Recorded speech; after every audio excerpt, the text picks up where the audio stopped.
Bonjour à vous et bienvenue sur Jigdalia TV Podcast. Et le thème du message d'aujourd'hui c'est « Ne vous exposez pas à la maladie ». Ne vous exposez pas à la maladie. Nous allons commencer par lire 1 Jean chapitre 2 verset 15. 1 Jean chapitre 2 verset 15.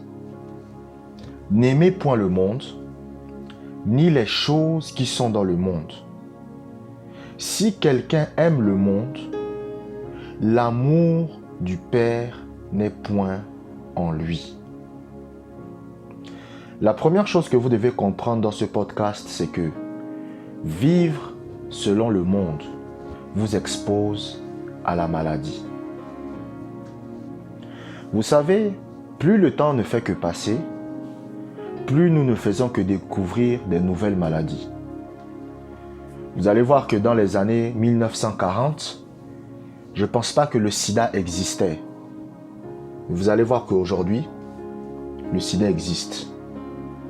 Vous allez voir qu'il y a des nouvelles maladies qui ne font que venir dans le monde. Et il y aura encore de nouvelles maladies qui viendront. Pourquoi? Parce que le monde est dans la désobéissance. Et il vous faut comprendre aussi que lorsque quelqu'un vit selon le monde, il expose sa vie à la maladie. La Bible va dire, soumettez-vous donc à Dieu, résistez au diable et il fuira loin de vous. Ça veut dire quoi?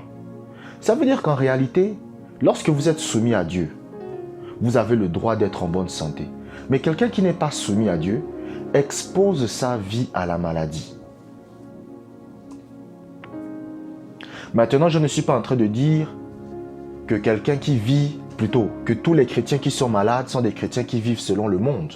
Non. Parce qu'il peut y avoir différentes causes de maladie. Mais l'une des causes, c'est de vivre selon le monde. Les chrétiens d'aujourd'hui n'aiment pas qu'on leur dise la vérité.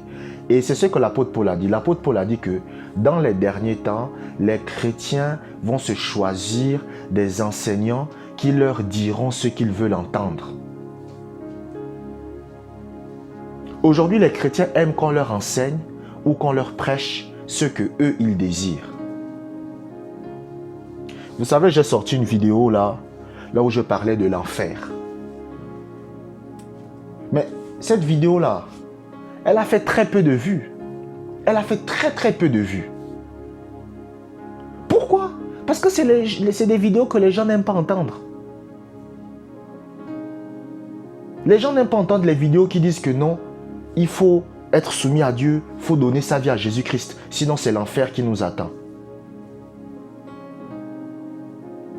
Donc, vous devez comprendre qu'un chrétien qui vit selon le monde expose sa vie à la maladie.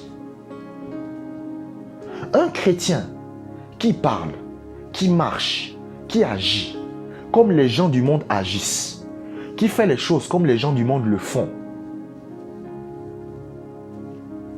Ce chrétien-là expose sa vie à la maladie.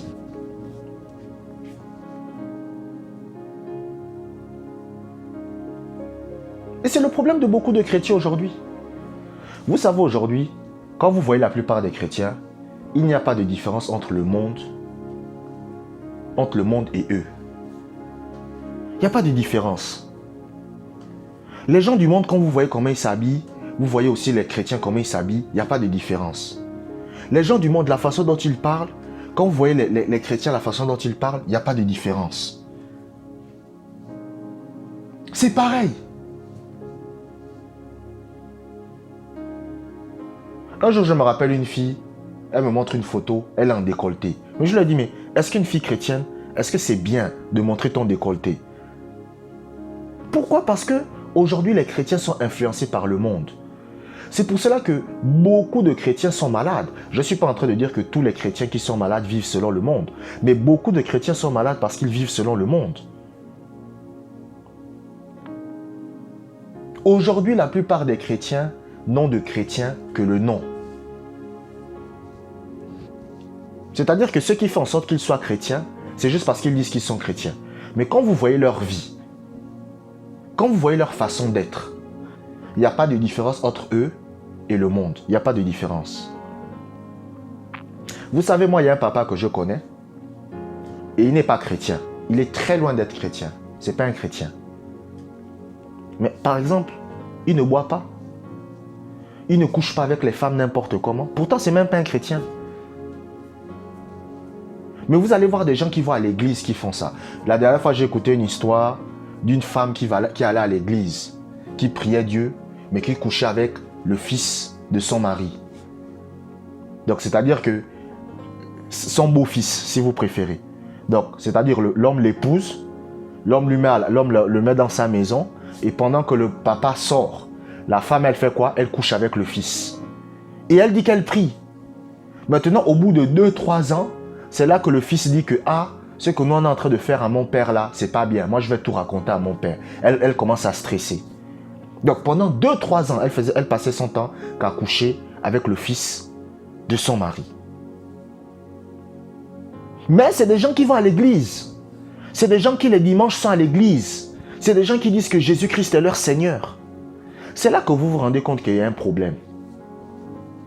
Et beaucoup de chrétiens sont malades parce qu'ils vivent comme les gens du monde. C'est-à-dire le monde et eux, il n'y a pas de différence. Il n'y a pas de différence.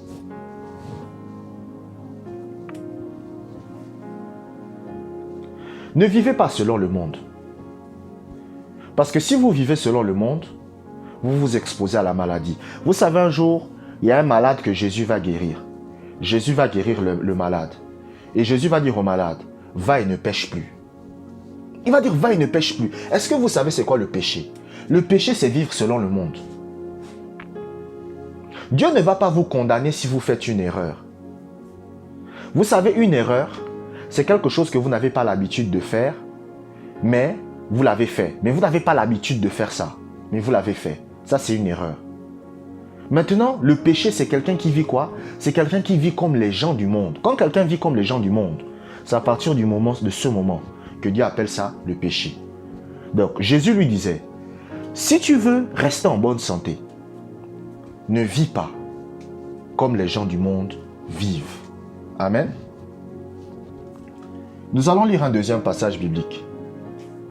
Lisons Galates, chapitre 5, verset 14.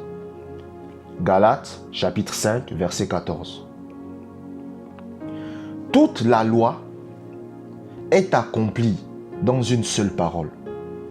Dans celle-ci, tu aimeras ton prochain comme toi-même. La deuxième chose que vous devez comprendre dans cette vidéo, dans ce podcast, c'est que les chrétiens qui ne marchent pas dans l'amour s'exposent à la maladie. Je vous ai dit dans la première partie de ce podcast que les chrétiens qui vivent selon le monde s'exposent à la maladie. Et dans la seconde partie, qu'est-ce que je vous dis? Je vous dis que les chrétiens qui ne marchent pas dans l'amour s'exposent à la maladie. Qu'est-ce que c'est que l'amour? L'amour, ce n'est pas un sentiment. Vous savez, une fois, j'ai écouté une fille. Bon, elle était tombée amoureuse de moi. Écoutez, je ne suis pas en train de me vanter, mais c'était à l'époque. Elle était tombée amoureuse de moi. Et quand elle est tombée amoureuse de moi, cette fille me dit, même me disait ça en code. Vous savez, les femmes sont indirectes. Une femme ne va jamais vous dire directement, non, c'est toujours en code. Donc elle me dit que tu sais, franchement, tu es quelqu'un qui compte beaucoup pour moi. Des trucs comme ça. Que non, je t'apprécie. Et je sentais que la fille ressentait des émotions pour moi. 4 mois plus tard, cette même fille, elle m'a insulté. Non, Josué, tu es un chien, tu es un connard, tu es ceci, tu es cela. Et j'étais surpris. Je dis, comment la même fille qui m'a dit que vraiment elle m'appréciait, 4 mois plus tard, c'est elle qui m'insulte, qui me traite de chien, tout ça, tout ça. Et c'est là que j'ai compris que l'amour, ce n'est pas une émotion. Qu'est-ce que c'est que l'amour? L'amour, c'est faire aux autres ce que vous aimeriez qu'on vous fasse. C'est vous comporter avec les autres comme vous voudriez qu'on se comporte avec vous. C'est ça qu'on appelle l'amour. Mais je prends un exemple. Est-ce que vous aimeriez qu'on vous vole?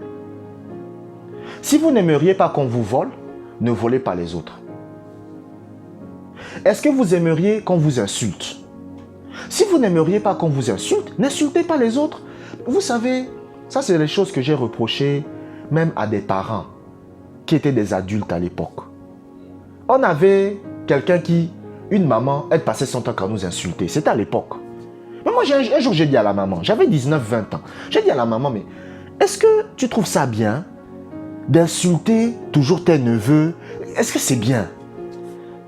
Est-ce que toi, tu aimerais que tes oncles t'insultent tout le temps comme ça? Elle m'a dit, elle a commencé à me parler mal. Tu fermes ta bouche là, hein, tu comprends, blablabla. Bon, j'ai dit, bon, ok, vaut mieux laisser. Mais c'est ça l'amour. L'amour, c'est vous ne faites pas aux autres ce que vous n'aimeriez pas qu'on vous fasse. Ne faites pas aux autres ce que vous n'aimeriez pas qu'on vous fasse. Vous savez, la dernière fois, j'ai une dame qui m'a contacté. Elle m'a dit, Josué, je veux envoyer la dîme dans ton ministère. J'ai dit à la dame que c'est qui le prédicateur, l'enseignant que vous écoutez le plus, l'homme de Dieu qui a de l'impact dans votre vie. Elle m'a dit non, c'est tel homme de Dieu. J'ai dit, allez donner votre dîme à l'homme de Dieu là. J'ai dit, moi, vous pouvez me donner l'offrande, mais vous ne pouvez pas venir me donner la dîme. La dîme, allez donner ça à l'homme de Dieu là-bas. Ce n'est pas à moi. Pourquoi? Parce que j'aimerais pas. En fait, quand la dame m'a appelé, c'est comme si je me mets à sa place. Et c'est ça qu'on appelle l'amour. Et la Bible dit, Jésus va dire que celui qui ne marche pas dans l'amour, le bourreau va l'atteindre. Est-ce que vous savez c'est quoi le bourreau? Le bourreau, au Moyen-Âge, c'est celui qui avait pour rôle de décapiter les gens. C'était son rôle. Donc il venait, il décapitait les gens, il coupait la tête des gens. Donc, la Bible nous demande de marcher dans l'amour. Et beaucoup de chrétiens aujourd'hui sont malades parce qu'ils ne vivent pas et ils ne marchent pas dans l'amour envers les frères. Et je vous ai dit que l'amour, ce n'est pas un sentiment. L'amour, ce n'est pas un sentiment. Écoutez, moi, il y a des gens pour qui je n'ai aucun sentiment pour eux. Mais je me comporte avec eux de la même façon que j'aimerais qu'on se comporte avec moi. C'est comme ça. Un jour, il y a un frère, il était en train de critiquer quelqu'un. Il critiquait la personne. J'ai dit au frère que, moi, j'aime pas critiquer les gens derrière leur dos. Donc, moi, je vais rien dire. Pourquoi j'ai fait ça? Parce que si moi, j'étais à la place de cette personne, j'aimerais pas qu'on me critique derrière mon dos. C'est ça qu'on appelle l'amour. C'est pour cela que vous allez voir que la Bible dit quoi? La Bible dit que toute la loi est accomplie dans cette parole. Tu aimeras ton prochain comme toi-même. Tu aimeras ton prochain comme toi-même. Écoutez, lorsque vous aimez quelqu'un, vous allez lui faire ce que vous aimeriez qu'on vous fasse. Vous allez vous comporter avec lui de la même façon que vous voudriez qu'on se comporte avec vous. Et beaucoup de chrétiens aujourd'hui sont malades.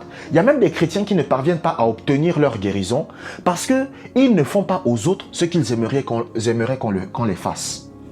Ils ne se comportent pas avec les autres de la façon qu'ils voudraient qu'on se comporte avec eux. Je prends un exemple. Voici quelqu'un qui travaille dans une entreprise et cette personne vole l'argent de l'entreprise. Est-ce que vous aimeriez qu'on vous vole? Donc, si par exemple vous n'aimeriez pas qu'on vous vole, ne volez pas les gens. Ne faites pas aux autres ce que vous n'aimeriez pas qu'on vous fasse. Est-ce que vous savez avant de faire ce podcast, j'ai regardé la vidéo d'un homme qui a épousé une femme. Et quand il a épousé cette femme-là, il a maltraité cette femme. Il l'a maltraité. Quand la femme est tombée enceinte, il a abandonné la femme avec les enfants. Maintenant, 5 ans plus tard, il est tombé gravement malade. Il a rappelé cette femme-là pour demander pardon. Pour demander pardon. Donc, en fait, ce monsieur-là a exposé sa vie à la maladie. Pourquoi?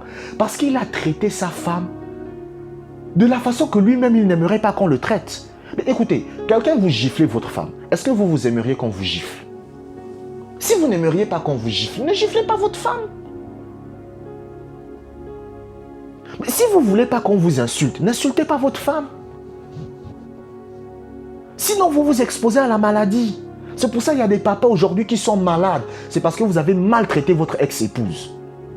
Il Il y a des papas aussi, aujourd'hui vous êtes malades parce que vous avez maltraité une femme dans le passé. Merci d'avoir écouté ce podcast jusqu'à la fin. Abonnez-vous pour des prochains messages et que la grâce du Seigneur soit avec vous.